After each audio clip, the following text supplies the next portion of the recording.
senhor tá mutado, professor. Eu apertei para o microfone e ele acabou, deve ter esbarrado aqui. Pessoal, boa tarde então, espero que todos estejam muito bem. Vamos iniciar nossa aula agora. Essa nossa segunda aula, né? Nós vamos falar um pouco sobre a parte de gametogênese, né? Tanto a parte animal como a parte vegetal, tá certo? Só gostaria de lembrar para vocês que tem sabatina dessa aula de novo, tá? Então a sabatina já está lá no Moodle, tá certo? E aí, galera, ela vai ficar até semana que vem, né? Até terça-feira da semana que vem para ser executada, certinho? E um outro aviso é o seguinte, pessoal, deem preferência ao e-mail institucional. Eu falei lá no grupo, mas eu vou falar aqui de novo, tá? Porque o e-mail institucional permite você entrar na sala enquanto a aula está acontecendo, né? Se você não usa o e-mail institucional, o que vai acontecer? Durante a aula vai ficar aquele convite, né, aquele pedido para poder entrar na sala, e aí se eu for ficar parando sempre para poder deixar alguém entrar outro, né, a gente perde o fio da meada, perde a linha de raciocínio, né, é ruim. Então, deem preferência. Ah, não quero usar o e-mail institucional. Não tem problema, entra antes, igual o pessoal que entra, né? Eu sempre espero 5 minutinhos. Então, entre antes com antecedência, que aí eu aceito, né? Mas se for usar o e-mail institucional, né? Aliás, se for entrar mais tarde, use com o e-mail institucional, tá bom? Então, nós vamos começar nossa aula agora. Então, o assunto de hoje, a gente já acabou de falar, é a parte de gametogênese, né? Num primeiro momento, nós vamos ver sobre a gametogênese animal, e depois a gente vai falar um pouco sobre gametogênese vegetal, né? E aí, essa aula de hoje é muito importante para a gente entender a próxima aula, semana que vem, que é genética mendeliana, certinho? Então, é muito importante, tá? Então, apresentando aqui a aula de hoje, né? Então, a gente já falado, né? Não é introdução à genética, tem que consertar isso aqui. Vou até colocar aqui, né? Aproveitar aqui já vou consertar, porque está errado. É gametogênese animal e vegetal, certinho? Então, errei na turma de zootecnia, estou errando aqui de novo. Bom, então vamos ver isso lá, tá certo? Nós vamos começar primeiro, galera, falando sobre a gametogênese animal, tá? E depois a gente passa para a gametogênese vegetal, porque a vegetal é um pouco mais complexa que a animal. A animal é muito mais simples, né? Curiosamente, sempre a gente imagina que a parte animal é um pouco mais complexa, mas em termos de gametogênese, a gametogênese animal é muito mais simples do que a gametogênese vegetal. Pessoal, também vou falar aqui um monte de nome de célula aqui. Eu não quero que vocês fiquem tanto decorando tanta célula, mas entender que acho que é o X da questão, tá? Entendendo essas células, até os nomes das células ficam fáceis de serem decoradas, vamos falar assim, tá certo? Bom, então a primeira coisa que a gente precisa de lembrar é o seguinte, né? Onde é que vai, o que vai acontecer com a gametogênese animal, né? Bom, a gametogênese animal, ela vai formar os gametas, né? Masculinos e femininos. Os gametas masculinos, a gente, né? A formação desses gametas, todo o processo de formação desse gameta, a gente chama de espermiogênese ou espermatogênese, né? E a formação do gameta feminino a gente chama de ovogênese ou oogênese. Qualquer um dos dois nomes é correto, tá certo? Então, ovogênese ou oogênese é a formação do gameta feminino, espermatogênese, formação do gameta masculino, certo? Bom, onde é que isso ocorre? Né? É muito simples, a gente sabe, né, disso aí. Nos machos vai acontecer no testículo, né? Lógico. Nas fêmeas vai acontecer no ovário, né? Professor, em aves também? Sim, aves também. Aves tem testículo, ave tem ovário, né? Então, nas aves também funciona desse jeito, né? Então, nos jacarés, né? Nos répteis também tem isso, tá certo? Então, sempre vai acontecer nos testículos ou vai acontecer nos ovários, tá? Bom, no caso dos testículos, né, especificamente, onde é que isso vai acontecer? Bom, vai acontecer lá nas paredes dos túbulos seminíferos, né, do testículo, né? Então, se você pega um testículo e faz um corte nele longitudinal aqui, né, fazendo um corte aqui, você, né, poderia evidenciar, de repente, um monte de canalículos aqui dentro, tá certo? E esses canalículos dentro desse lóbulo aqui, né, do testículo, ele possui, vamos falar assim, túbulos, né, esses tubos aqui, e essas paredes desse tubo, imagina aí um canudinho, né, de refrigerante, então naquela parede daquele canudinho ali, ó, em volta daquela parede de canudinho, é onde tem as células que vão dar origem aos espermatozoides, tá certo? Ele já é proposital ficar nas paredes do túbulo, porque à medida que os espermatozoides são sendo formados, eles já caem na luz desse túbulo, né? E pode encaminhar, então, para o epidídimo, sendo o epidídimo aqui, ó, essa parte do canal deferente, né? Essa parte do canal deferente, onde o espermatozoide vai percorrer todo esse caminho até ele chegar nessa alça. Por que ele precisa chegar nessa alça aqui? Ora, porque aqui que ele é acumulado, certo? Então, é na alça do epidídimo que ocorre o acúmulo do espermatozoide, e esse espermatozoide, então, ele fica ali acumulado, ele fica aqui parado durante esse tempo, principalmente com o objetivo de, quando for estimulado, ele, né, então, ser levado pelo canal diferente até o pênis, juntar-se aí com alguns líquidos seminais, né, principalmente pelas glândulas seminais, fugiu o nome agora, prófase, desculpa, prófase não, pela próstata, desculpa, pessoal, pela próstata, para que ele, então, faça os líquidos seminais e aí ele possa ser, então, expelido na forma de sêmen, certo? Então, essa aqui é a ideia, né? Nas meninas ou nas fêmeas, ela, então, tem essa formação desse ovário, e aí esses ovários, eles possuem aqui uma certa... um certo controle, vamos falar assim, né? Para que esses ovários, a gente fala óvulo, mas a gente vai ver nessa aula que o termo óvulo é totalmente incorreto, né? O ovócito, a gente vai ver daqui a pouquinho, mas que exista, então, uma certa ordem para que esses ovócitos sejam liberados, tá certo? Eles não são liberados quaisquer um, né? Então, existe uma certa ordem aqui desses folículos, onde eles deverão ser liberados, né? E a gente sabe que, em média, né, as meninas ou as fêmeas liberam, dependendo da espécie, se for espécie humana, um óvulo desse, né, a cada período, né? Em algumas espécies animais, como por exemplo equinos, né, bovinos também funciona desse jeito, né? Caprinos, né? Caprinos já libera normalmente 2, né? Ovinos também. Outros animais, por exemplo, suínos, liberam muito, tá, galera? 30 de uma vez, tá? Uma gestação de uma porca suína, ela começa mais ou menos com uns 30 leitões, 25 leitões aproximadamente. E aí pode acontecer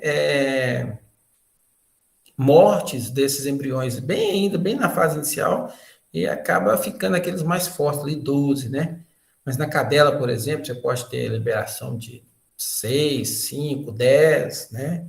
Folículos desses. Então, esses folículos eles estão em atresia, né? Eles possuem uma certa ordem aí, tá certo?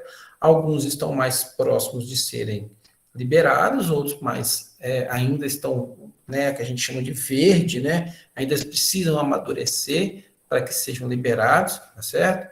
e possui uma certa hierarquia folicular. O que seria essa hierarquia folicular? O folículo mais amadurecido é que é lançado primeiro, e os outros entram na fila ali, vamos falar assim, né, para que seja lançado, certo? Esse folículo, então, na hora que ele é lançado, ele cai, então, na luz ali do útero, né, nas trompas ali, né, e aí é onde ele vai caminhar, então, toda a parte das trompas, né, até em direção ao útero. Lembrando que na espécie humana, por exemplo, a gestação, né, a concepção, desculpa, ela acontece ainda nas trompas, né, e aí é preciso que esse embrião ele caminhe até o útero para que ele faça a implantação do útero, né, implantação no útero, certo? Bom, então funciona assim, né? Vamos, então, separar essa história aqui. Vamos falar um pouco sobre a parte de gametogênese animal, da espermatogênese. Depois a gente fala um pouco sobre a ovogênese, tá bom? Mais precisamente na espermatogênese, como eu havia falado. Então, aqui a gente tem um testículo, né? E nesse testículo, então, ele tem aquele lóbulo onde eu tenho aqui os túbulos, né, seminíferos, são vários túbulos seminíferos, todos eles vão ligar-se ao epidídimo, né, que por sua vez, então, vai fazer esse armazenamento desse espermatozoide, tá certo? Então, se você pega um túbulo desse e faz uma secção nele, você corta esse túbulo, você vai ter nessa secção, ó, nesse pedacinho aqui, ó, que a gente tem aqui ampliado, né, algumas células aqui, que são células que fazem parte desse túbulo, que são células constituintes desse túbulo ali, tá certo? Essas células constituintes desse túbulo aqui são células, logicamente, uma célula 2N, se fosse uma espécie humana, 46 cromossomos, e ela tem o nome de espermatogônia, tá certo? Então, uma espermatogônia é uma célula que está aqui no túbulo seminífero aqui. Essas células, elas se multiplicam em mitose. Então, aqui mais um exemplo, né? Quando eu disse para vocês que as gônadas, elas não só produzem meiose, mas também mitose, né? Mitose é produzida por qualquer, né, por todos os tecidos do organismo, né? Então, ela produz mitoses, né? Várias mitoses aqui para formarem outras espermatogônias. Então, elas estão sempre aqui em divisão. Acontece que essa espermatogônia, ela recebe, então, uma informação que ela precisa de gerar, então, nesse caso, espermatozoides.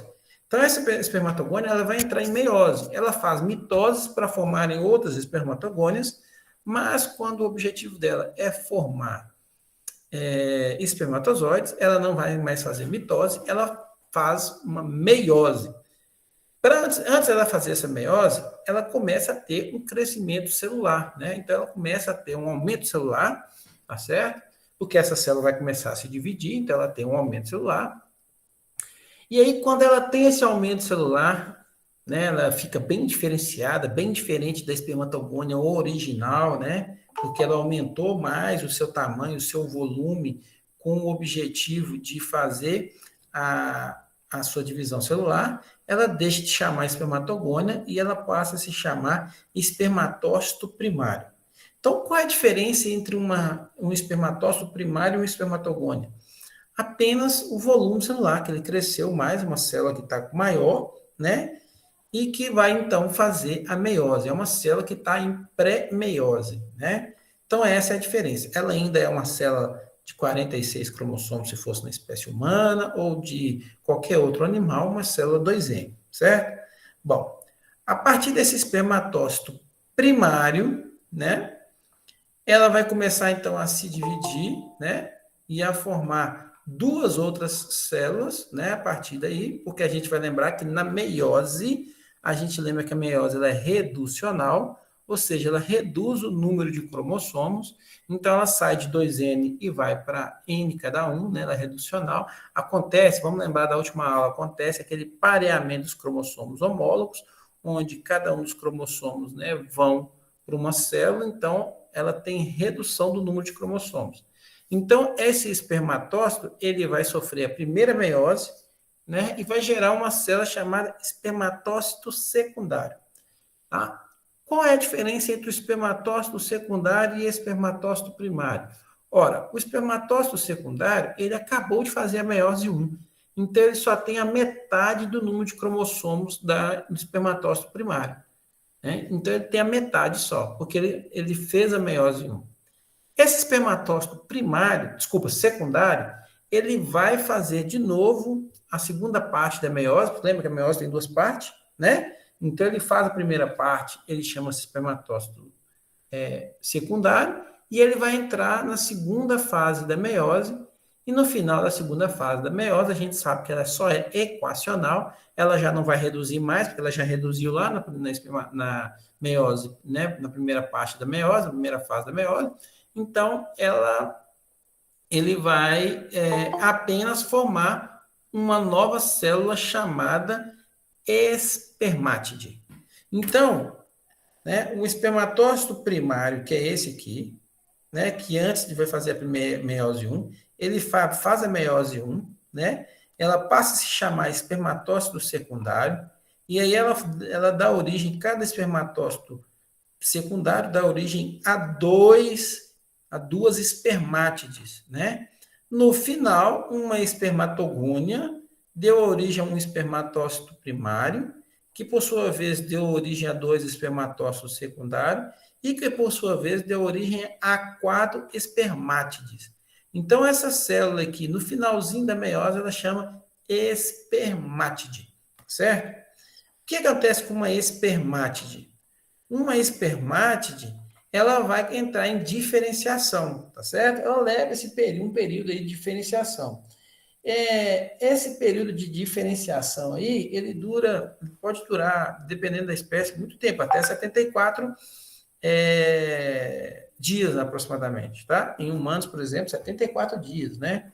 Dessa diferenciação. O que acontece? Essa diferenciação, o que ela inclui? Né? Bom, vai incluir uma modificação gigantesca na célula. Porque essa célula, que é uma célula redondinha, com um núcleo normal, como se fosse uma célula, né, normal, ela tem que parecer muito com uma célula flagelada, né? Então, olha só, o que vai acontecer? Precisa criar um flagelo ali, né? E aí, para criar um flagelo, essa célula vai ter que gerar vários centríolos aqui, né, nessa porção final do espermatozoide. O que mais que essa célula vai ter que fazer? Essa célula ela vai ter que dispensar a maioria do seu conteúdo celular, porque o espermatozoide tem que ser pequeno, ele tem que ser leve, né? Então, ele vai dispensar isso, ela vai dispensar a maioria do seu conteúdo celular. Além disso, ele precisa formar na cabeça do espermatozoide um grande vacúolo chamado... fugiu o nome agora desse vacúolo, daqui a pouco eu lembro. Mas ele precisa formar esse vacúolo, né? Porque esse acrossomo, lembrei, acrossomo. Porque esse acrossomo ele é muito importante quando ele chegar lá na zona pelúcida do óvulo, do ovócito, né?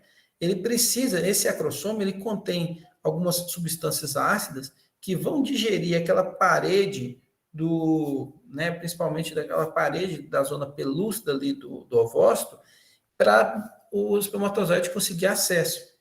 Então, ele precisa formar isso, né? Então, você vai ver que, por exemplo, essa célula começa a produzir lisossomos, as espermátides, para a formação, né? Quando você vai pegar lá um espermatozoide e observar bem, você vai ver que ele possui poucas coisas ali, né?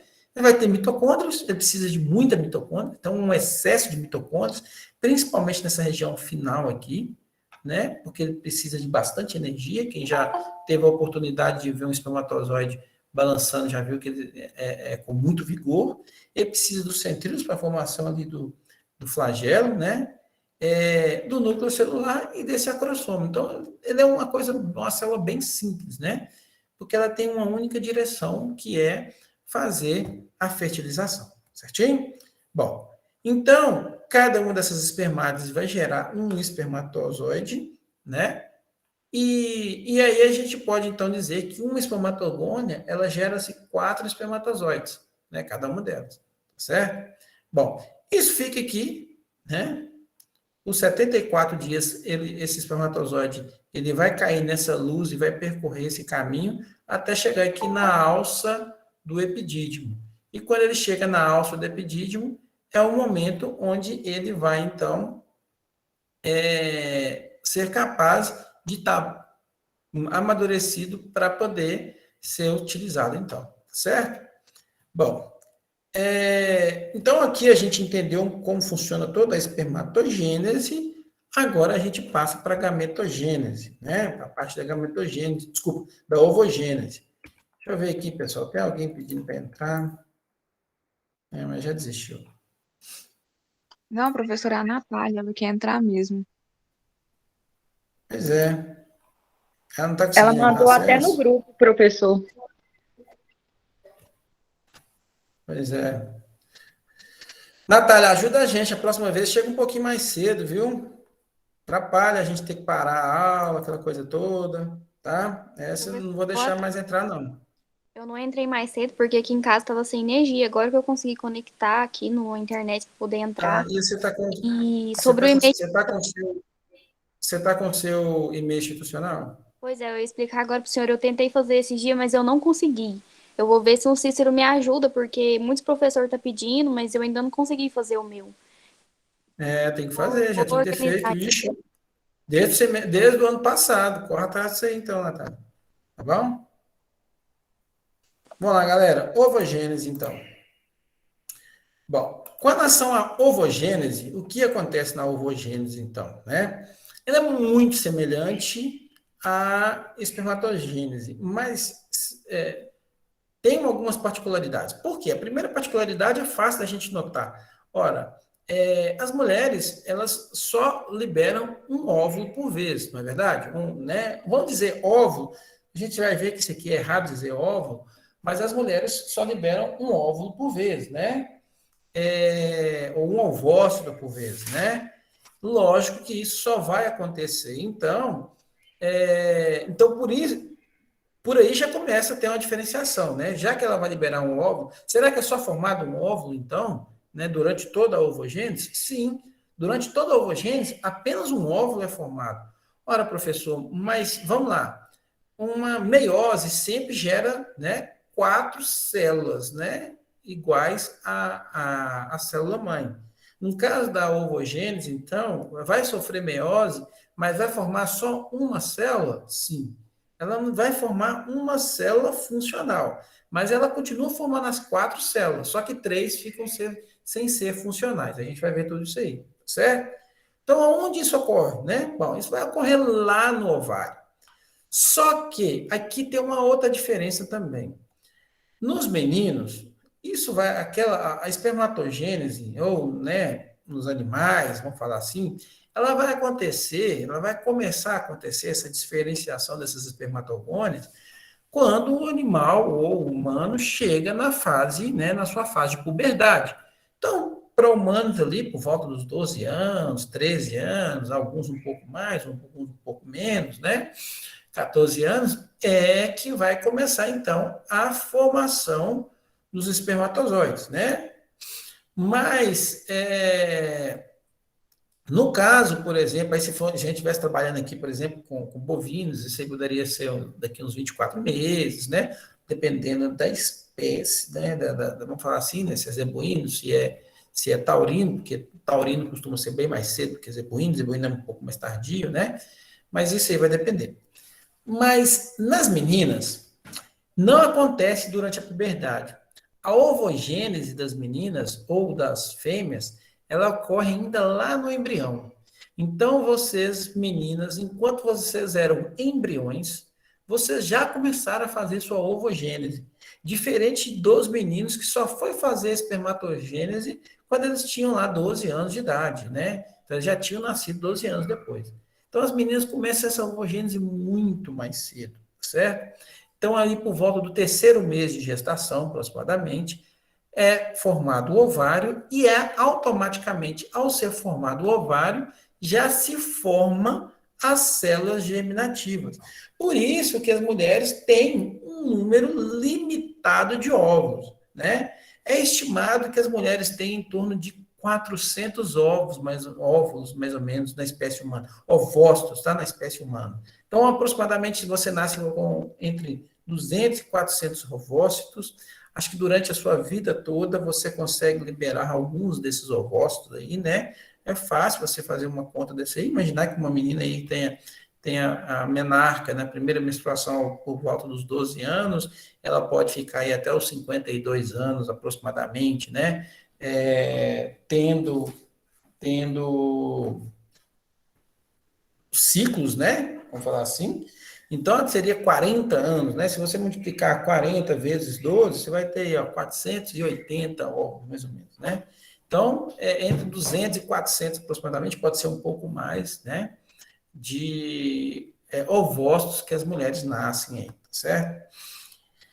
E aí, galera, que vocês entendam, então, o porquê, né, que você tem esse número limitado, né? Por que, por exemplo, nos machos, eles são férteis a vida toda, embora essa fertilidade caia em razão do número de espermatozoides que, às vezes, não são produzidos, né, com grande frequência quando ele está na fase mais jovem, mas nas meninas, essa ovogênese ela é limitada, ela se limita a um período aí, a um tempo, tá certo? Bom, então nas meninas ainda lá na fase embrionária, né, começa-se a formar suas células germinativas, então, que está lá no ovário, ela já começa a produzir suas células, né, que vão dar origem às células aos gametas, né? E aí, assim como eu tenho lá nos meninos a espermatogônia, lembra que a espermatogônia que está lá na parede do túbulo seminífero, eu vou ter a célula chamada ovogônia, né? Essa ovogônia são células que fazem parte do ovário, né? Então, estão lá no ovário, né? Então, uma célula que está lá no ovário se chama ovogônia, né? É uma célula do epitélio aqui, ó, desse epitélio germinal do ovário, tá certo? Então, o epitélio ele é todo formado por um bolo de células. Essas células que estão lá no epitélio se chamam ovogônias, né? Essa ovogônia, ela vai aumentar de tamanho, e agora vocês já sabem, ela quando aumenta de tamanho, ela tem um crescimento sem ter a divisão celular, ela muda-se o nome dela, né? Porque ela vai entrar em meiose. Ela vai começar a fazer, então, uma meiose e ela passa a se chamar, ela deixa de se chamar ovogônia e passa a se chamar ovócito primário, assim como nos machos, que era espermatócito primário. Então, qual a diferença entre um ovócito primário e uma ovogônia? O volume celular, né? Uma célula muito grande, né? E que vai se iniciar a sua meiose, certinho? Bom, aqui, curiosamente, deixa eu ver se eu estou esquecendo. Estou não. Então, quando ela entra quando ela começa a fazer o ovo, ela vai entrar em meiose, né? Então, para ela entrar nessa meiose, o que vai acontecer? Ela vai precisar de ter esse aumento celular, ela vai precisar de aumentar, então, suas organelas citoplasmáticas para iniciar a sua divisão. E aqui é que é a coisa. A gente aprendeu lá o seguinte, olha, quando a gente tem, né, quando uma ovogônia, ela faz a primeira meiose, ela deixa de se chamar ovogônia a partir da primeira meiose, que é a meiose 1, né, e passa a se chamar, né, ovócito primário, certo? Então, repetindo, ó, lá nos meninos era uma espermatogônia que começou a fazer a meiose 1, ela passa a se chamar espermatócito primário. Então, ela entra aqui ela passa a se chamar ovócito primário. Quando essa célula está ainda na fase de prófase, né, lá na fase de prófase do ovócito primário, isso é cessado, isso para. Essa célula vai ficar parada a vida toda. Então, todas as células, né, todos os folículos do ovário estão todos parados em ovócito primário, tá certo? E fica parado até essa menina, no caso, né, dos humanos, ela entrar na fase de puberdade. Então, as meninas, elas começam a sua divisão celular e para essa divisão celular, vamos dizer assim, vamos dizer não, é a divisão celular mais longa que se tem notícia. Porque ela começa uma divisão celular, uma meiose, e fica parada aí, sei lá. Algumas meninas têm a primeira menarca, né, tem a menarca aos 9 anos, tem aos 10, outras têm aos 12, né, aos 13 anos, então ela fica esse tempo todo parado em prófase 1 do ovócito primário, né? Quando recebe a informação que é para, né, ter, então, a dispensa desse folículo, né, que ela vai começar a ter, então, o seu, né, a liberação desse folículo ovariano, então ela vai dar continuidade nessa divisão celular. E aí, o que ela vai fazer? Ela vai, então, imediatamente começar a sua divisão celular depois de 9, 10, 11, 12 anos, vai depender, né? E ela, então, continua a fase de prófase 1, metáfase 1, anáfase 1, telófase 1, pronto. Aí ela faz a sua primeira divisão celular. Quando ela for fazer essa divisão celular, ela é desigual, ou seja, uma das células vai pegar todo o conteúdo celular, enquanto a outra vai ficar bem pequenininha, sem praticamente nada, né? Praticamente só o núcleo celular, mais nada. Essa célula maior, que tem todo, né, todas as organelas citoplasmáticas, né, todo o conteúdo celular, ela vai se chamar ovócito secundário, enquanto essa outra pequenininha aqui, a gente chama ela de corpúsculo polar, tá certo? Isso aqui, essas células são liberadas juntas, né? Elas são liberadas juntas, né? E essa célula aqui, então, que vai cair lá na luz das trompas, né? E que vai, então, ficar aguardando o espermatozoide. Então, por isso que é errado dizer óvulo. O correto é dizer ovócito, tá? Então, você aprendeu a vida toda que você está ovulando, que a mulher está ovulando, que a fêmea está ovulando, e é correto, e é incorreto. Na verdade, ela está tendo um ovócito, tá certo? Ou ovocitando, que é o termo correto, tá? E aí, esse ovócito, então, ele vai entrar em meiose 2, tá certo? Só que aqui ele tem uma particularidade também. Só vai acontecer, né, de sair do ovócito 2, fazer a próxima meiose, se houver fecundação. Então, só se houve fecundação para que ela saia do ovócito 2 e dá origem ao óvulo. O óvulo é o termo mais correto quando você tem um ovócito secundário que fez a sua segunda meiose e que vai estar pronto para ser concebido, né? Que ocorra a concepção. Tá certo, pessoal? Então, por isso que é errado dizer que isso aqui é um óvulo. Isso aqui, na verdade, é um ovócito que foi liberado lá nas trompas, né? E aí, se esse ovócito, se ele foi fecundado por um espermatozoide, o espermatozoide, ele adentra a zona pelúcida e fica lá aguardando o ovócito secundário fazer sua segunda meiose, terminar sua divisão celular, para aí sim houver a junção, né, a fusão dos dois núcleos, né, do núcleo masculino e do núcleo feminino. Então, só ocorre a segunda fase da meiose no óvulo se houver a fecundação. Tendo essa fecundação, aí esse óvulo ele vai ter a segunda, né, a sua segunda parte da meiose, e ele vai formar o óvulo. Então, o óvulo aqui, você já entende que já houve a fecundação. E aí, o que acontece? Ele vai gerar, esse óvulo, esse ovócito secundário, ele vai gerar, uma célula que a gente vai chamar de óvulo, e outro que vai ser um corpúsculo polar secundário, né? Ou um glóbulo polar secundário. E aquele glóbulo polar primário, lembra que foi liberado junto, eles são liberados juntos, ele também se divide e forma-se outros 2 glóbulos polares.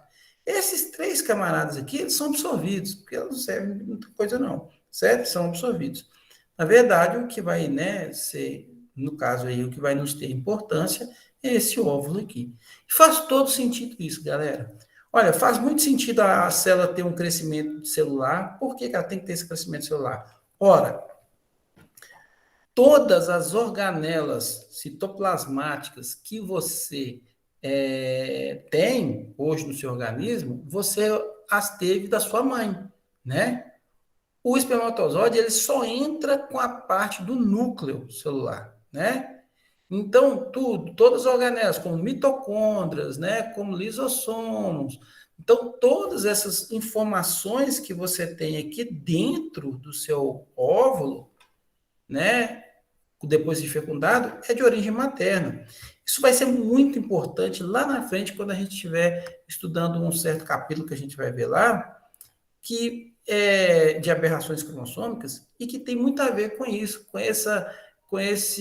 essa herança, aliás, aberrações cromossômicas não, desculpa, herança extranuclear, né, que tem muito a ver com isso, né, com heranças que a gente tem, algumas características que a gente tem, que não estão intimamente ligadas ao núcleo celular, mas a alguma organela que está aqui fora, ou algum RNA, por exemplo, que já estava aqui fora antes, né, de ocorrer a concepção, tá? Então, isso é muito importante para a gente entender. Então, aqui, galera, vocês, né, espero que vocês tenham entendido como funciona toda a ovogênese. Eu perco um tempo maior para apresentar a espermatogênese e a ovogênese, porque entendendo as duas, fica fácil entender a nossa próxima. E aqui, deixa eu só mostrar para vocês. Aqui, olha que bonitão aqui essa foto. Ó. Essa foto aqui, então, que vocês estão vendo aqui, ó, né? É o ovócito secundário, então, né? Que é liberado. Aqui é o primeiro corpúsculo polar, né? O corpúsculo polar primário. E aqui a zona pelúcida que vocês estão vendo aí, maravilhosa, né? Então, o espermatozoide ele precisa romper isso aqui. Ele tem um acrossome que ele vai romper e chegar aqui né? Na membrana plasmática para ele poder, então, jogar o seu núcleo celular aqui dentro. E ele fica aqui esperando enquanto esse ovócito aqui, então, faça a sua segunda meiose para ele poder, então, ocorrer a fusão dos núcleos, tá certo? Esse camaradinho aqui, ele acaba se dividindo também, formando outros 2 dele. Então, no final, você vai ter 3 desse aqui, porque a célula original vai gerar mais 2 desse que vai gerar, vai ficar 3, que serão absorvidos aí, tá certo? Pode ser absorvido pelo embrião, por exemplo, né? Isso aí acaba sendo observado, absorvido, tá certo? Bom, e aí, uma coisa que a gente precisa, então, entender como que funciona, né? Essa organização dos genes, né? Como esses genes são passados. Vamos dar exemplo aqui, um gene do nanismo, né? Então, vamos imaginar que eu tenho 2 indivíduos aqui, esses 2 indivíduos, né? Esse menino, ele tem, então, né? Ele tem um alelo recessivo, esse alelo recessivo que confere o nanismo, certo? O que acontece? O que é um alelo? Um alelo é uma forma diferente daquele gene se apresentar, né? Os genes, nem pode acontecer esse alelo recessivo, ele pode ter ocorrido através de mutação, né? Provavelmente acontecem mutações que geram novos alelos, né? Esses alelos, quando eles conseguem sobreviver na natureza, esses alelos, eles acabam sendo incluídos. Mas se, por exemplo, se forma-se um alelo e esse alelo, o indivíduo tem dificuldade de sobreviver na natureza, ele acaba sendo selecionado, né, por seleção natural. Isso aconteceu há milhões de anos atrás, certo? Bom, o fato é que, então, o alelo é uma forma diferente daquele gene se expressar. Esse indivíduo, então, ele tem um alelo A grande, que a gente confere normalidade para o indivíduo, e o alelo A pequeno, que vai conferir a ele, né, o nanismo. Se ele tem 2 A grandes desse, ele é um indivíduo completamente normal, né? Se ele tem um A grande e A pequeno, aí vai depender do tipo de dominância que há entre os alelos. Se o alelo A grande domina sobre o alelo A pequeno, ou seja, se não há expressão do alelo A pequeno, a gente chama de dominância completa, mas a gente vai ver que essa dominância completa nem sempre existe. Nas algumas aulas para frente aí, a gente vai ver outros casos de dominância, como ausência de dominância incompleta, né? Genes letais, que a gente vai ver isso aí um pouquinho para frente aí. Mas para a nossa aula de hoje, vamos imaginar que o alelo A grande domina o alelo A pequeno, tá certo? Então, esse indivíduo aqui, ele acaba tendo condições normais, embora ele tenha, né, ele seja portador do gene do nanismo, mas ele tem condições normais porque esse gene A grande aqui, que confere o nanismo, né, que confere, desculpa, normalidade, ele domina sobre o nanismo, tá? E isso realmente acontece, viu, galera? O nanismo é causado por um único alelo na espécie humana e em outras espécies animais também, tá certo? Bom, e aí ele acaba, então, né, tendo um filho com uma menina que também tem a mesma condição que ele, ou seja, é uma heterozigota. Bom, o que pode acontecer? Aí vai ter a probabilidade do encontro desses alelos, né? E esse encontro desses alelos tem a ver com o quê? Tem a ver com aquele crossing over, tem a ver com, né, com a divisão daqueles cromossomos homólogos, para a gente saber em qual gameta vai cair esses alelos, né? Então, vocês concordam em dizer que esse indivíduo aqui, ele produz dois tipos de alelos, o alelo A grande e o alelo A pequeno. Desculpa, ele produz dois tipos de gametas. Um gameta com alelo A grande e o outro gameta com alelo A pequeno. Por que não pode ter um gameta com os dois alelos ao mesmo tempo? Bom, porque se a divisão celular ocorreu direitinho, quando eu tenho pareamento de cromossomos homólogos, um desses gametas, né, desculpa, um desses alelos vai para um lado e outro desses alelos vai para o outro lado. Porque lembra que tem, né, a separação dos cromossomos homólogos? Um do alelo A grande ele vai estar em um cromossomo, o outro alelo pequeno vai estar em outro cromossomo. E quando houver essa divisão, cada um deles vai para um lado, certo? Então ele vai produzir dois tipos de gametas aqui. E o mesmo vai acontecer com as meninas, né? Por exemplo, um desses alelos A grande pode ser o que seja ele que vai para o óvulo, e o outro, a pequena, é o que vai para o corpúsculo polar, por exemplo, né? Mas pode ser vice-versa também, né? Bom, fato é que se esse alelo A grande, né, oriundo de um espermatozoide do menino, encontrar com o alelo A grande, oriundo de um óvulo da menina, ele vai ter um filho aqui A grande, que confere normalidade, um indivíduo 100% normal, né? Mas pode acontecer do alelo A grande do menino encontrar com o alelo A pequeno da menina. E aí, esse indivíduo ele seria normal, porém portador, né? Ele tem a condição completamente normal, mas ele pode ser portador do nanismo. Pode acontecer do alelo A pequeno aqui encontrar com o alelo A grande. Então, essa primeira situação aqui, a gente considerou o alelo A grande encontrando com o alelo A pequeno da menina.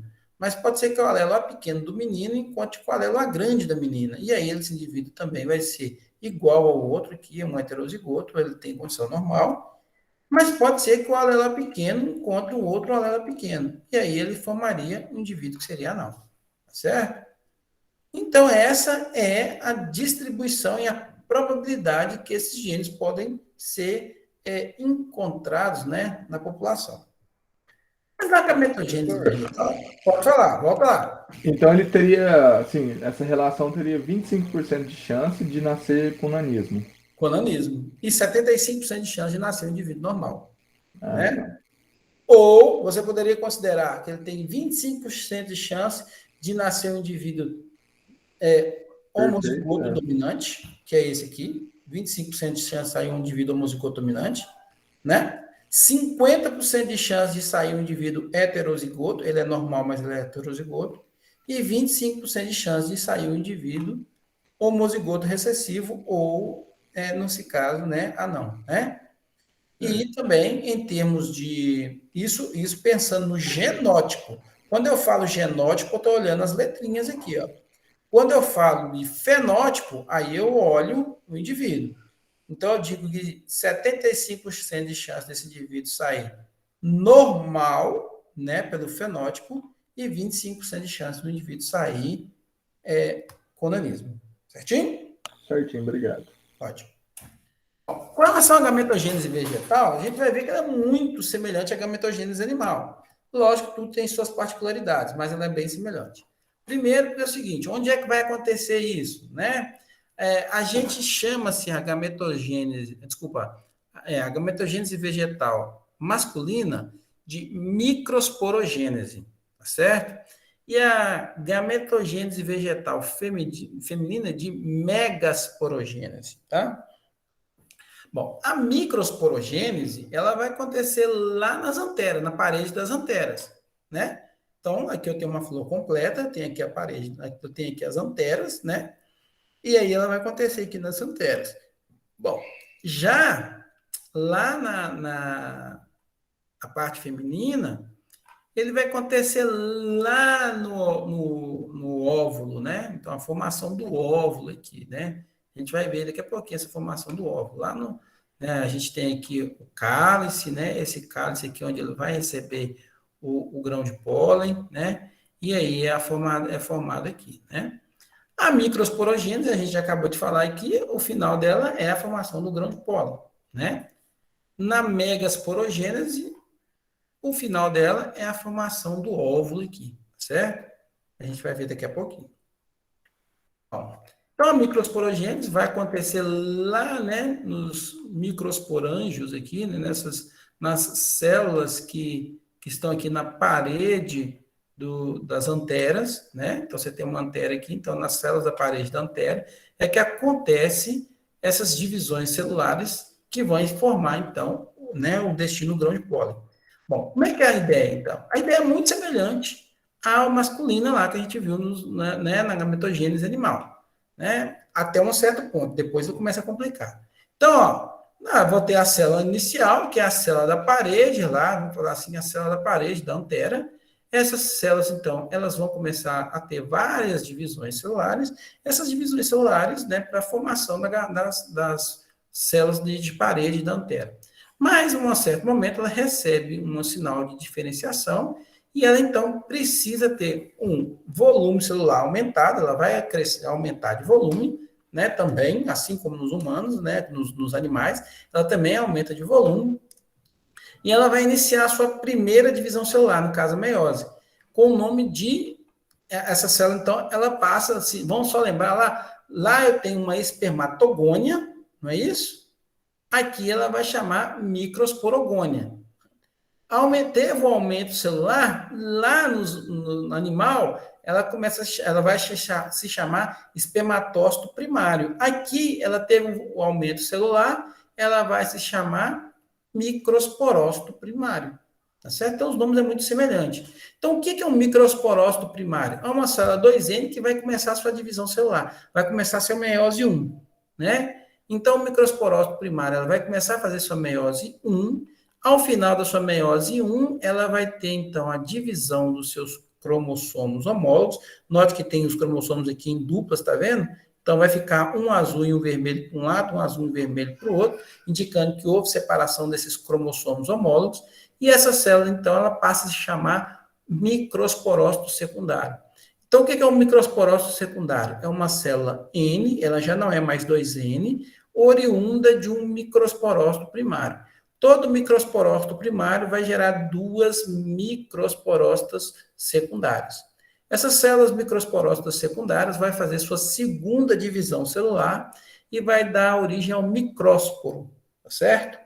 Esse micrósporo, né, então, cada microsporócito secundário dá origem a 2 micrósporos, né? E, então, no final, um microsporócito primário dá origem a 4 micrósporos. Por que 4? Ora, porque um microsporócito primário dá origem a 2 microsporócitos secundários e cada um desses dá origem a 2 micrósporos. Por isso que vai dar 4, né? Esse micrósporo, ele vai começar a sofrer algumas diferenciações celulares aqui, tá certo? Ele vai começar, então, principalmente, a criar aqui uma capa protetora, né, chamada de eczema íntima, tá certo? Que forma-se, né, que vamos falar assim, que é a base ali da proteção mecânica do patrimônio genético que está aqui dentro, né? O patrimônio genético seria, no caso, né, o gameta que está aqui dentro, certo? Então, é formada essa capa, né? E essa capa, ela vai fazer uma divisão mitótica, vai fazer uma mitose, né? Então, desculpa, a capa não. O núcleo celular vai fazer uma mitose, né? Então, enquanto está formando essa capinha aqui, essa eczema íntima, esse núcleo aqui, ele faz uma divisão celular mitótica, Ou seja, ele vai fazer uma mitose. Se fosse aqui na espécie humana, parava aqui, né? O grão de pólen ia ser equivalente ao espermatozoide. Mas aí ele continua sofrendo uma diferenciação. Ele faz uma mitose, então ele vai ter 2 núcleos aqui, tá certo? Esses 2 núcleos, um vai se chamar núcleo reprodutivo, também conhecido como núcleo espermático, e o outro como núcleo vegetativo, certo? Por que precisa de fazer isso? Ora, a planta não tem pênis, e ela precisa caminhar, levar esse material genético até a micrópila, que é a base de entrada do óvulo feminino, né, da planta, né, da flor. Então, quem vai fazer esse caminho aí é um negócio chamado túbulo polínico, uma estrutura chamada túbulo polínico. Esse túbulo polínico, ele é formado a partir do núcleo vegetativo. Então, é o núcleo vegetativo que faz o tubo polínico, que vai entrar até na micrópila. Daqui a pouco eu mostro o que é a micrópila ali, tá certo? Então, para que o núcleo espermático, ou o núcleo reprodutivo, passe por esse canalzinho, que é o túbulo polínico, e chegue até ao óvulo feminino. Então, por isso que tem essa divisão celular, só que ela vai fazer uma divisão celular pela segunda vez. Só o núcleo espermático, ou só o núcleo reprodutivo. Então, a primeira divisão mitótica, ele vai fazer, né? Ele vai formar 2 núcleos, que um é o núcleo reprodutivo ou espermático, e o núcleo vegetativo. Esse núcleo vegetativo ele já começa a fazer o tubo polínico, se houve, então, né, se o grão de pólen ele caiu ali no cálice da planta. E aí, esse núcleo reprodutivo ele faz uma segunda divisão celular, né, formando 2 núcleos espermáticos, ou 2 núcleos reprodutivos, tá certo? Então, a gente fala que um grão de pólen maduro já, ele tem 3, ele é uma célula 3N. Por que ela é 3N? Ora, um dos N's é a formação do núcleo polínico, do tubo polínico, desculpa, e os outros 2 N's são 2 núcleos, né, espermáticos que o grão de pólen forma, certo? Então, aqui só para vocês, né, terem mais ou menos noção dessa formação desse grão de pólen, né? Então, é formada uma calose aqui para a formação dessas estruturas aqui de proteção do núcleo celular. Então, aqui dá para vocês observarem que a célula aqui, ó, ela está em prófase, metáfase, anáfase, telófase, né? Citocinese, né? Aliás, não, telófase aqui, desculpa. Aqui ela vai ter a formação do núcleo espermático e do núcleo vegetativo, né? Aí ela começa a fazer uma nova divisão celular de novo, tá certo? Nesse sentido, para formar o quê? Só o núcleo reprodutivo, para formar um segundo núcleo reprodutivo. Então, ela acaba tendo 2 núcleos reprodutivos e um núcleo vegetativo. Esse núcleo vegetativo é o núcleo vegetativo que vocês vão ver a formação dele aqui. Então, vocês podem observar essa parte, essa estrutura aqui que vocês estão vendo aqui, ó, em coloridinho aqui, ó, seria o núcleo reprodutivo, né? E essa estrutura que vocês estão vendo aqui, ó, é o núcleo vegetativo, que ele começa, então, a crescer, ó, ele começa a crescer, e por dentro dele vai passar o núcleo reprodutivo. Esse núcleo reprodutivo, ele começa a passar dentro do tubo polínico e já começa a sua divisão celular para formar o segundo núcleo reprodutivo. Então, no final, ele vai ter 2 núcleos reprodutivos aqui, ó, né? Ou seja, 2 gametas, tá certo?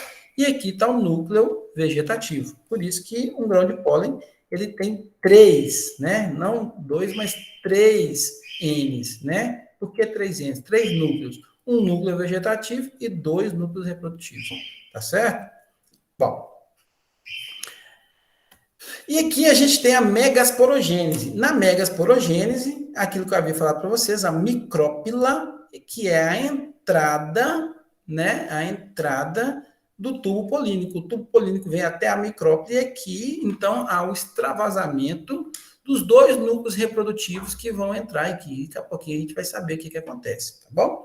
Bom, fato é que essa estrutura todinha que vocês estão vendo aqui é um óvulo, né? Ele tem um tegumento externo, tem um tegumento interno. Note que a ideia de óvulo é bem diferente da ideia de óvulo em animais. A ideia de óvulo em animais é uma célula ovo, uma célula que foi fecundada. Aqui não, aqui o óvulo não necessariamente precisa ser uma célula fecundada e é uma estrutura, não é uma célula, é uma estrutura, né? Que mantém todo a proteção aqui, vamos falar assim, do patrimônio genético que está aqui dentro, certo? Bom, vamos entender como é que funciona a megasporogênese. A megasporogênese também é bem semelhante à gametogênese animal, né? Então, você vai ter as células iniciais que estão lá na base da flor ali, né? Que vão formar o óvulo. Essas células iniciais, elas possuem megasporogônias, que são aquelas células daquela base lá, e elas vão, então, ter um aumento do crescimento celular para começar a sua meiose, e ela deixa de se chamar megasporogônia e passa a se chamar megasporócito primário. Então, megasporócito primário é uma célula 2N que vai entrar, né, em meiose 1. Quando ela começa a fazer sua meiose, aliás, quando ela termina a sua meiose 1, ela vai chamar-se megasporócito secundário, e assim como lá nas meninas a gente viu que essa divisão celular ela é desigual, aqui também ela é desigual. Aqui também, né, durante a formação da flor, ela é desigual, sendo que uma das células vai receber todo o conteúdo celular e o outro vai se chamar corpúsculo polar. Aqui eles dão um nome diferente, em vez de chamar corpúsculo polar, chama-se célula abortiva. Mas é a mesma coisa, tá certo? É uma célula que não tem quase nada de organela citoplasmática, praticamente só o núcleo celular, né? Esse megasporócito secundário, ele vai fazer sua segunda fase da meiose e vai formar uma estrutura chamada megásporo. E lembra que, assim como lá nas meninas, né, ou na gametogênese animal, você tem a formação de 3 corpúsculos polares, porque um é formado pela segunda fase da meiose aqui do megasporócito secundário, e 2 das células abortivas, aqui é a mesma coisa. Eu vou ter a formação de 3 células abortivas no final, tá certo? Que serão todas, né, material de reserva aí depois, né? Então, reserva sim, vai ser absorvido, né? Então, esse megásporo, então, ele vai dar origem ao saco embrionário. De que forma? Ora, essa célula aqui, então, ela começa a se diferenciar, começa a formar a micrópila, que é essa entradinha aqui do tubo polínico. Esse saco embrionário, ele está ali com o seu núcleo bonitinho. Esse núcleo celular, ele vai fazer uma primeira divisão mitótica, e vai formar 2 núcleos ali, né? Aí, cada um desses 2 núcleos, fazem outra divisão mitótica e vão formar 4 núcleos, e depois cada um deles fazem outra divisão mitótica e vão formar 8 núcleos. Então, uma célula, né, um óvulo vegetal, ele possui 4 núcleos celulares, tá certo? É uma célula 8N. Por que tem 4 núcleos celulares? Bom, essa fotinha aqui a gente vai ver melhor. Ó. 3 desses núcleos, né, vão se chamar antípodas, tá certo? 2 desses núcleos vão se chamar núcleos polares. Então, 3 antípodas, 2 núcleos polares, né? Um vai se chamar oosfera e 2 vão se chamar sinérgidas, certo? Se você contar, ó, 2 sinérgidas com uma oosfera 3, com 2 núcleos polares 5, com 3 antípodas 8. É uma célula com 8 núcleos, tá certo? Quais são os núcleos importantes aqui que a gente precisa dar muita atenção? Para a oosfera e para os núcleos polares. Por quê? Ora, lembra lá da história do tubo polínico, o tubo polínico que vai entrar aqui, né, e vai derramar aqui o conteúdo celular, ele está derramando 2 núcleos espermáticos lá, 2 núcleos reprodutivos. Um desses núcleos reprodutivos vai fecundar a oosfera, vai formar o embrião. Só que esses dois núcleos polares aqui, ó, eles são juntos, eles são agarradinhos. Então, um daqueles núcleos, o outro núcleo reprodutivo do grão de pólen, vai fecundar os núcleos polares, formando uma estrutura 3N. Então, ó, de novo, o tubo polínico está vindo com dois núcleos reprodutivos. Um núcleo reprodutivo vai encontrar a osfera, vai formar um embrião. O outro núcleo reprodutivo vai encontrar os dois núcleos polares e vai fundir isso tudo numa estrutura 3N. Por que é importante a gente saber isso? Porque essas estruturas do 3N aqui é um endosperma. Um endosperma ele é triploide. Por que ele é triploide? Porque ele tem dois núcleos polares e um núcleo reprodutivo. Então ele é triploide, tá certo? A oosfera ela é diploide, porque tem um núcleo polar e, uma oosfera, né? E um núcleo reprodutivo. Eu falei oosfera, não. Um embrião aqui, ele é diploide, porque ele tem uma oosfera e um núcleo reprodutivo. Ah, professor, e as antípodas e sinéridas? São todas depois absorvidas, certo? São todas depois absorvidas. Bom, então aqui uma estrutura bem bonitinha para vocês verem, ó, bem detalhadinha. Eu tenho aqui a micrópila, isso aqui tudo é o útero, desculpa, o útero não, o óvulo, né? Então eu tenho aqui a micrópila bonitinho, então dá para vocês verem a micrópila, olha a micrópila aqui, ó, olha só, certo? Normalmente ela fica de cabeça para baixo na flor, né? Então ela tá aqui a micrópila aqui, então o tubo polínico viria aqui, desse jeito aqui, nós estamos vendo uma flor de cabeça para baixo, aqui é a parte do cálice que está vindo, né? Então, o tubo polínico viria aqui e entraria aqui, ó. E aqui é que ele iria, então, derramar os dois núcleos reprodutivos, tá certo? Ele vai encontrar que é a oosfera, os dois núcleos polares, e aí eu vou ter duas sinégidas e duas antípodas que não vão servir para muita coisa, não. Certinho? Bom, aqui é só para mostrar para vocês, né, a formação do tubo polínico, o que ele vai fazendo, ó, isso que eu falei para você que ele é de cabeça para baixo, tá vendo? Ele tem a entrada aqui os núcleos polares, né? É aqui a oosfera. Então, o primeiro que ele encontra aqui, a oosfera, ele já fecunda a oosfera e já cai aqui nos núcleos polares, nos núcleos polares para a formação do material de reserva.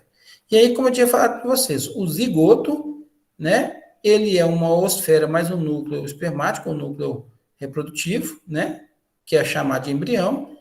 E o endosperma, ou albúmen, né, ele possui o segundo núcleo reprodutivo, ou o segundo núcleo espermático, com dois núcleos polares, é triploide. Por que é importante a gente saber isso? Ora, porque é o seguinte, se eu tiver uma planta, por exemplo, de milho, a grande, né, feminina, e uma planta masculina, a pequena, certo?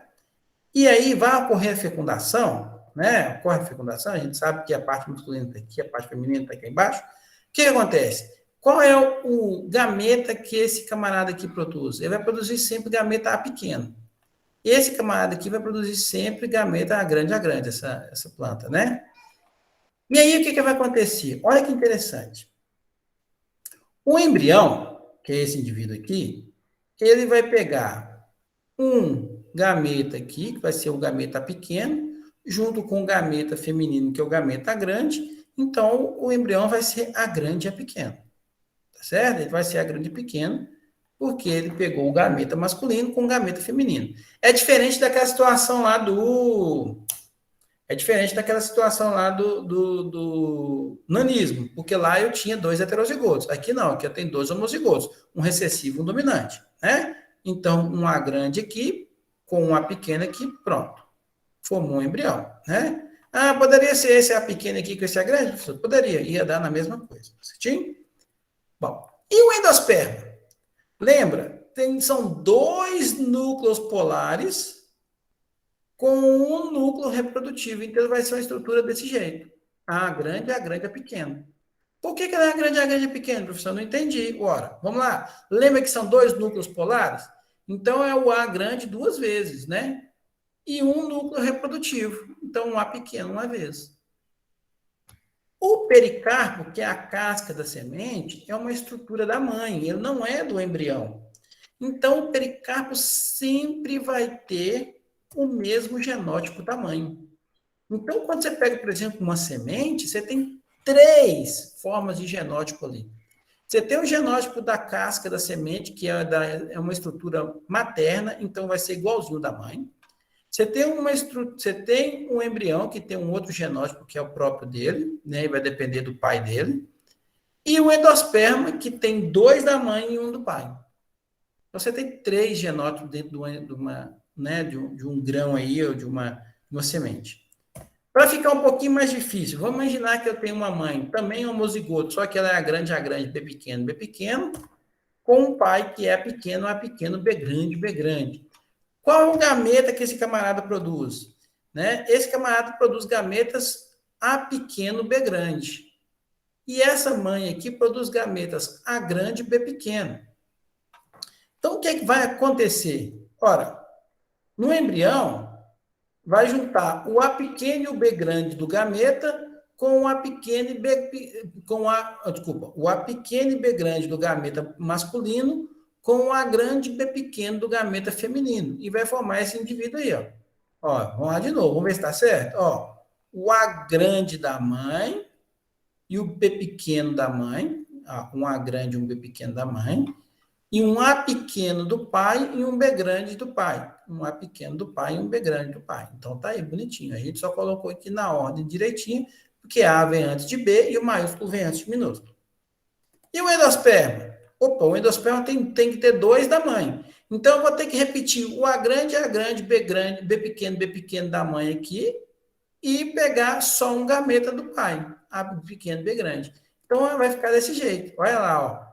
A grande, porque os 2 A grandes da mãe, B pequeno, que é os 2 B pequenos da mãe, um A pequeno, que é do pai, um B grande, que é do pai. Pronto, o endosperma está aí. E o pericarpo? Igual da mãe, A grande, B pequeno. Tá certo? Só para a gente saber, o gameta do pai é A pequeno, B grande, o gameta da mãe, A grande, B pequeno. Então, por isso que provavelmente vocês estão com dúvida por que o endosperma é desse jeito. Lembra que a mãe é A grande, B pequeno, esse aqui eu tenho que fazer 2 vezes. Então, vai ser 2 A grandes e Bs pequenos aqui. 2 A grandes e Bs pequenos.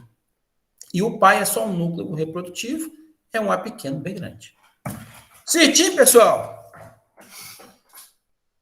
Caramba, Opa, difícil? tem que dar revisadinha já. Eu disse, genética pega, né? Rapaz, eu tô até meio bobo aqui, ué. Não, mas devagarzinho a gente consegue. Com muita dificuldade, assim, que a gente tem, a gente vai passar nessa disciplina, eu tento fazer da melhor forma possível. Eu tento ir devagar, porque eu sei que a gente tem que ir aos pouquinhos, senão a gente não pega tudo, tá? É muita informação. Genética é sempre assim, muita informação. Por isso que não dá para ficar perdendo os momentos síncronos. Eu recomendo. Quem fica perdendo momentos síncronos é uma disciplina que dá muita reprovação, porque muita gente não dá muita atenção para ela. Mas se der atenção, vai. Consegue entender. Certinho? Pessoal, eu deixei aqui para vocês, deixa eu só apresentar aqui rapidinho, que eu acabei tirando. Lá, deixa eu só compartilhar a matéria aqui com vocês. Aqui, ó, deixa eu voltar aqui. Painel. Aqui, ó. Tá aqui a nossa aulinha de hoje. Tem 2 videozinhos aqui, ó. Olha lá que interessante, ó. Microsporogênese e megasporogênese. Eu coloquei esses 2 videozinhos aqui porque eles são muito interessantes para vocês que são da agronomia, né? Que explica muito bem. Ele vai explicando aos pouquinhos. Tudo isso que eu acabei de falar, ele vai explicando aos pouquinhos da onde sai cada coisa, tá certo? O que acontece com os núcleos, os 2 núcleos reprodutivos e o núcleo vegetativo da microsporogênese, os 8 núcleos da megasporogênese, então ele é bem explicadinho. Depois vocês assistam, tá lá no Moodle, tá certo? É um videozinho rapidinho, 2 minutos cada um, 2, talvez um pouco menos até, mas é interessante, tá? Combinado? Combinado, professor. Então tá, não vamos desanimar não, tá? Não desanima não que dá certo. Vamos só fazer aqui então agora uma chamada com vocês para a gente dispensá-los, tá? E aí, enquanto isso, vocês podem ir pensando aí na dúvida, se quer fazer alguma pergunta, né? Se quiser, a gente está aqui. Deixa eu fazer uma chamada enquanto vocês vão pensando nessas possíveis perguntas aí, se alguém tiver dúvida, tá?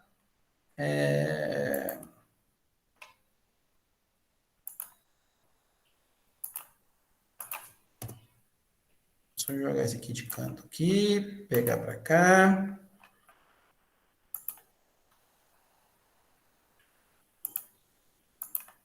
Então, vamos lá, né? Vamos fazer essa chamada aqui, ó. Então, o Afonso está por aí, a Andressa também tá, a Bárbara também, o Caio não tá, Célio não tá, Eduardo não tá, Elianai tá, Emanuele não, Eveli não, Everaldo não, Jean não, Yuri com H não, tá? Calma, Yuri, que é com H, tá certo? Isabelle não. Agora sim, Yuri. Yuri com I tá aqui. Professor, eu tô aqui sim. Vai, Isabelle, eu pulei você? Foi mal. Pulou. Yuri tá aqui, deixa eu tirar a fala. Ive tá por aí, tá? Isabela com Z também tá aí, né? Aí vem Jasmine, tá por aí. João Vitor também tá. Caleb tá. Lenner não. Lívia tá. Lucas não. Luiz Felipe Menezes tá por aí. Deixa eu... Luiz Paulo não. Mariana Rodrigues tá. Matheus tá por aí. Matheus Gabriel é que não tá. Michel está. Natália Gislene está aí. Paulo Roberto. Não, Pablo não está. Paulo Roberto está. Rafael não está. Raíssa também não. Rizer. Poxa, eu cheguei aqui no final já. Rizer não. Roberto não. Tainara também não. Túlio está por aí. Viviane está sim. O Ellison não. Yuri, né? Yuri com Y aí não, né? Pessoal, alguma dúvida? Não, professor, por enquanto, não. Professor, essa aula o senhor vai disponibilizar hoje ainda, né? Sim, hoje ainda, tá lá. Beleza. Vou dar uma assistida de novo. Vou assistir as aulas, as 2 aulas que o senhor falou aí para assistir. Tá, e se ficar com dúvidas, na próxima aula também vocês podem falar, ó, professor, cara, eu não tô entendendo aqui o trem da aula passada, me ajuda aí. E aí a gente volta aqui também. Beleza? Já pode chorar agora, professor? Pode falar agora, até se quiser, ué. Não, pode chorar agora? O quê? Ah, chorar que você fala? Não, deixa eu falar depois da primeira prova. Eu já quero sentar e desistir. Não, desiste não. Da outra vez você queria desistir de estatística, foi pra você não desistir, deu certo? Nossa, graças a Deus. Não desiste não. Tá só começando, calma. Eu imagino no meio, né? Pessoal, Porque deve ser o dobro difícil. não, tem umas coisinhas mais que pega. Tem umas coisinhas que pega e bem. Mas tem outras também que é fácil. Não é tudo que é difícil, não. Tem algumas coisinhas que são mais fáceis. Tá bom? Dúvidas, pessoal? Não, então nós já passamos demais do horário aí. Vamos parar por aqui. Até mais para vocês. Fiquem com Deus, tá bom? Falou, professor. Falou, Obrigado. professor. Boa semana aí. Um abraço. Obrigado para vocês também. Até mais. Tchau, professor. Tchau, tchau, pessoal. Tchau, professor. Valeu. Falou, querido. Um abraço. Até mais. Até mais, professor. Até mais, Paulo. Um abraço.